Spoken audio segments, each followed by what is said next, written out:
Everything you think you know about classical music, who built it, who pioneered it, who laid its foundation, it's a lie. They called him the Black Mozart, but Mozart studied him, copied him, and was jealous of him. Joseph Bologne was born in 1745 in Guadeloupe. His mother was a 17-year-old enslaved African woman. His father was a wealthy French plantation owner. By the laws of the time, Joseph's status followed his mother's. He was born enslaved, but his father took him to Paris and enrolled him in the finest academy in France. And what happened next broke every rule that the world was built on. By his late teens, he was the greatest swordsman in Europe, knighted by Louis XV, officer in the king's bodyguard. Then he picked up a violin and rewrote history entirely. He became the first black conductor of Paris's greatest orchestra, composed violin concertos, symphonies, string quartets, and operas that sold out concert halls across France. President John Adams called him the most accomplished man in Europe. Now here's what they don't teach you. Bologne pioneered the Sinfonia Concertante, one of the most important musical forms in classical history. Mozart didn't invent it, a black man born enslaved did it first. Mozart arrived in Paris, heard Bologne's work, and historians have found passages in Mozart's compositions that follow Bologne so closely they cannot be coincidence.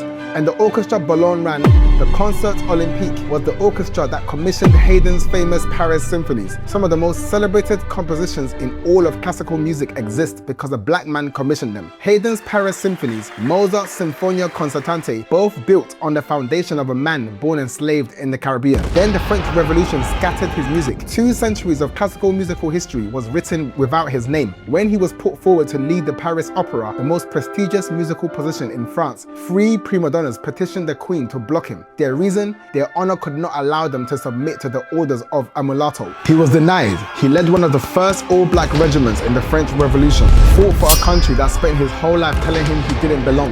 He died in 1799, broke, alone, forgotten. Then Napoleon made it sure that it stayed that way. In 1802, Napoleon Bonaparte reinstated slavery and ordered Bologne's music to be banned and destroyed. It is estimated that 2/3 of everything he ever composed was burned. His biographer called it the second death of St. George's. He wasn't forgotten, he was erased. Napoleon also banned black people from being within 12 kilometers of Paris entirely. A man who had performed for queens, commissioned Haydn, and shaped the entire landscape of classical music reduced to ash by a government that couldn't afford for the world to know what a black man had built. They gave Mozart the credit, they gave Haydn the credit. The man who laid the actual foundation was black. So here's the real question. If Napoleon hadn't destroyed 2/3 of his work, if the world had heard everything Joseph Bologne ever created, would we even know who Mozart was? If you want to learn how to make videos like this in 2026, comment wonders and I'll personally send you my playbook.